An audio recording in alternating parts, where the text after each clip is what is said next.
Parte 10. 1000 maneiras. 78. 2 horas. No instante em que voz parte, um relógio dentro de minha cabeça começa a funcionar. Não é um relógio. É mais um timer, retrocedendo em direção ao Armagedon. Vou precisar de cada segundo. Onde está o enfermeiro? Exatamente quando eu mesmo estou prestes a tirar o tubo de soro, ele aparece. Um garoto alto, magro chamado Krishner. Encontro-o da última vez em que fui posto na cama. Ele tem um tique nervoso. Fica toda hora puxando a frente da camisa, como se o tecido lhe irritasse a pele. Ele lhe falou? Chrysler pergunta, falando baixo ao se inclinar sobre a cama. Entramos no código amarelo. Por quê? Ele dá de ombros. Você acha que eles nos cotam para alguma coisa? Só espero que isso não queira dizer que a gente precise dar outro mergulho no bunker. Ninguém no hospital gosta dos exercícios de defesa antiaérea. Levar várias centenas de pacientes para o subsolo em menos de 3 minutos é um pesadelo tático. É melhor do que ficar aqui em cima e ser incinerado por um raio alienígena mortal. Talvez seja psicológico, mas no momento em que Krishner tira o tubo, a dor se instala. Uma aborrecida dor latejante, onde o tiro de ESP me atingiu, que acompanha o ritmo do meu coração. Enquanto espero que a mente clareie, pergunto-me se devo repensar o plano. Uma evacuação para o bunker subterrâneo pode simplificar as coisas. Depois do fiasco de Nugget no primeiro exercício de defesa, o comando decidiu reunir todas as crianças não combatentes em uma sala segura localizada no meio do complexo. Seria infinitamente mais fácil tirá-lo de lá do que procurar em todos os alojamentos da base. Mas não tenho ideia de quando, ou mesmo se, isso vai acontecer. Melhor continuar com o plano original. Tic-tac. Feche os olhos visualizando cada passo da fuga com o máximo de detalhes possíveis. Já fiz isso antes. Quando havia escolas, jogos na sexta-feira à noite e multidões de torcida. Quando conquistar um título distrital parecia o feito mais importante do mundo. Imaginando minhas rotas, o arco da bola voando em direção às luzes, o jogador da defesa acompanhando meus passos ao meu lado, o momento exato de virar a cabeça e levantar as mãos sem interromper o ritmo, imaginando não só a jogada perfeita, mas a fracassada, como eu iria ajustar meus movimentos e dar ao zagueiro um alvo para salvar a manobra infeliz. Há 1000 maneiras de isso dar errado e somente uma de dar certo. Não pense em uma jogada adiante, nem 2 ou 3. Pense nessa jogada, nesse passo. Acerte um passo de cada vez e você marca um ponto. Primeiro passo, um enfermeiro. Meu melhor amigo, Krishner, dando um banho de esponja em alguém 2 leitos adiante. Ei, chamo. Ei, Krishner. Que foi? O rapaz responde, claramente aborrecido comigo. Ele não gosta de ser interrompido. Preciso ir ao banheiro. Você não deve se levantar. Vai arrebentar os pontos. Ah, vamos lá, Krishner. O banheiro é logo ali. Ordens do médico. Vou pegar um urinol para você. Observo quando ele serpenteia entre as camas em direção à sala de materiais. Estou um pouco preocupado com o fato de talvez não ter esperado o tempo suficiente para que parasse o efeito dos remédios. E se eu não conseguir levantar? Tic-tac, zumbi, tic-tac. Jogo as cobertas para longe e ponho as pernas para fora da cama. Rangendo os dentes. Essa é a parte difícil. Estou envolto em ataduras do peito até a cintura. E endireitar o corpo distende os músculos rompidos da bala de ESP. Eu corto você. Você atira em mim. É mais do que justo. Mas está piorando aos poucos. Qual vai ser o próximo passo? Enfiar a granada nas mãos nas suas calças? Penso. Colocar uma granada nas calças de ESP é uma imagem perturbadora. Sob vários aspectos. Apesar de ainda estar bastante dopado, quando me sento, quase desmaio por causa da dor. Assim, fico imóvel por 1 minuto, esperando que a mente clareie. Segundo passo, banheiro. Concentre-se em andar devagar. Dê pequenos passos. Arraste os pés. Posso sentir as costas do avental se abrindo. Toda a ala está vendo meu traseiro. O banheiro fica a uns 6 metros de distância, o que parecem 60 quilômetros. Se estiver trancado ou estiver sendo usado, estou ferrado. Nem uma coisa nem outra. Tranco a porta depois que entro. Pia, vaso e um pequeno box com chuveiro. O suporte da cortina está parafusado na parede. Levanto a tampa do vaso. Um pequeno braço de metal rondudo nas duas extremidades ergue a tampa. O suporte de papel higiênico é de plástico. Até parece que eu ia encontrar uma arma ali. Mas ainda estou no rumo certo. Vamos, Krishna. Estou bem aqui. Duas batidas rápidas na porta e então a voz dele do outro lado. Ei, você está aí dentro? Eu disse que precisava ir. Grito. Eu lhe disse que eu ia pegar o urinol. Não deu mais para segurar. A maçaneta balança. Destranque a porta. Por favor, privacidade. Berro. Vou chamar a segurança. Está bem, está bem. Como se eu fosse para algum lugar. Conta até 10 e gira a tranca. Vou até o vaso sanitário arrastando os pés. Sento. Abre-se uma fresta da porta o suficiente para eu ver um pedacinho do rosto magro do enfermeiro. Satisfeito? Resmungo. Agora você pode fechar a porta, por favor? Christian me encara por um longo momento, puxando a camisa. Vou estar bem aqui fora, ele promete. Ótimo, retruco. A porta fecha-se devagar. Agora conto 6 vezes até 10. 1 minuto inteiro. Ei, Krishna, que é? Vou precisar de sua ajuda. Defina ajuda. Para levantar. Não consigo sair da maldita privada. Acho que os pontos arrebentou. A porta abre-se bruscamente. O rosto de Krishna está vermelho de raiva. Eu não falei? Ele fica na minha frente e estende as 2 mãos. Aqui, segura os meus pulsos. Dá para você fechar a porta antes? Isso é meio constrangedor. Krishna fecha a porta.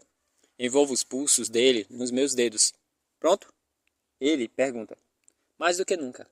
Terceiro passo. Tirar o sujeito da jogada. Quando Krishna me puxa, dou um impulso para a frente com as pernas, golpeando seu peito estreito com o ombro, jogando de costas contra a parede de concreto. Em seguida, empurro, giro para ficar atrás dele. E torço seu braço nas costas. O movimento obriga a se ajoelhar de frente ao vaso sanitário. Agarro pelos cabelos. Empurro seu rosto na água. Krishna é mais forte do que parece. Ou eu estou muito mais fraco do que imaginei. Parece levar uma eternidade até ele desmaiar. Eu solto e me afasto. Krishna vira para o lado devagar e desaba de chão. Sapatos, calças. Endireitando seu corpo para arrancar a camisa. A camisa vai ficar muito pequena. As calças compridas demais. Os sapatos apertados. Dispo o avental. Jogo no box. Visto as roupas de enfermeiro. Demoro mais com os sapatos. Pequenos demais. Uma dor forte atravessa a lateral do meu corpo, enquanto eu lutava para calçá-los. Olho para baixo e vejo o sangue se filtrando pelas ataduras. E se eu sangrar e manchar a camisa? 1000 maneiras. Concentre-se na principal. Arrastar Krishna para o box, fechar as cortinas. Quanto tempo ele vai conseguir ficar inconsciente? Não importa. Continue o que está fazendo. Não pense no que vem a seguir. Quarto passo. O rastreador. Hesito diante da porta.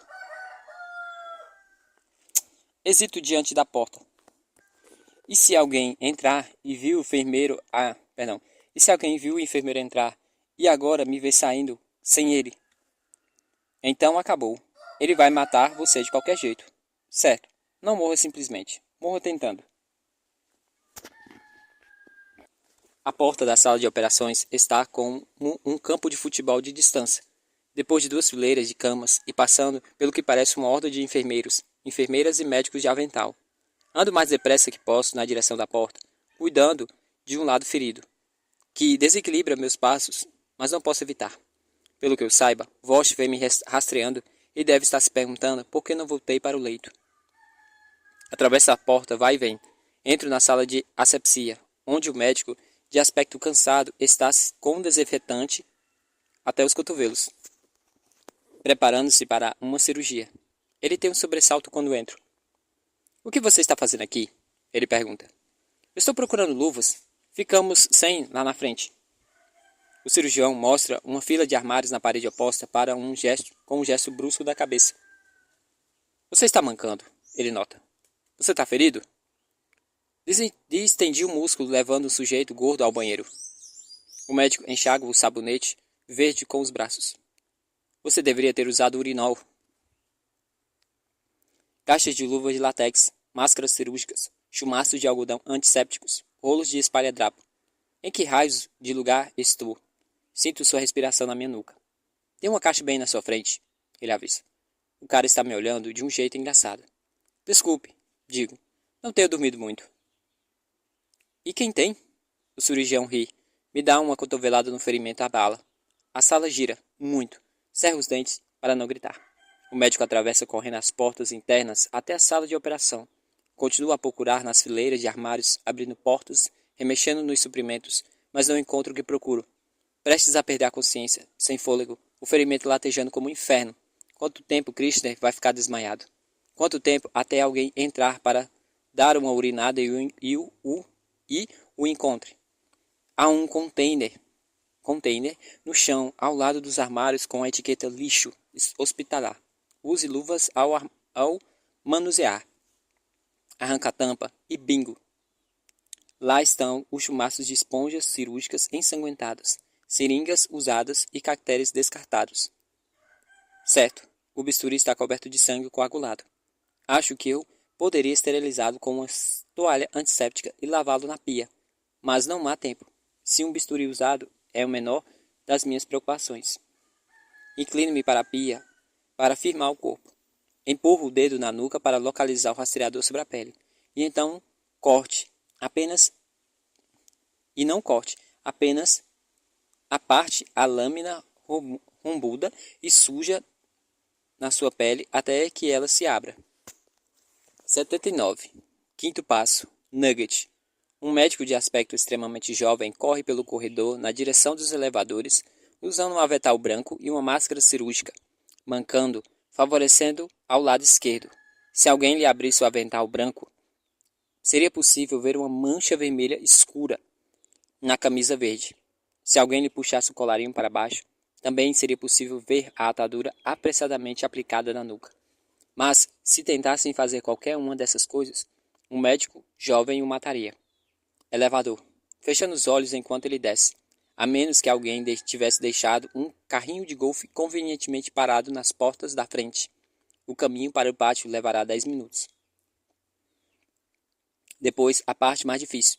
Encontrar Nugget entre mais de 50 esquadrões acampados ali e tirá-lo sem acordar ninguém. Portanto, talvez meia hora para procurar e recuperar. Outros 10 minutos para passar para o hangar do País das Maravilhas, onde os ônibus são descarregados. É ali que o plano começa a se dividir em uma série de improbabilidades incontroláveis. Embarcar clandestinamente em um ônibus vazio e dominar o motorista e os soldados a bordo, assim que nos apartarmos dos portões. E então, quando, onde e como largar o ônibus e prosseguir a pé para encontrar Esp. E se você tiver que esperar pelo ônibus? Onde vai se esconder? Não sei. E quando estiver no ônibus? Quanto tempo vai ter que esperar? 30 minutos? Uma hora? Não sei. Você não sabe. Bom, isso é o que eu sei. Muito tempo, zumbi. Alguém soa o alarme. Ela tem razão. É muito tempo. Eu deveria ter matado Kirchner. Tinha sido um dos passos originais. Quarto passo.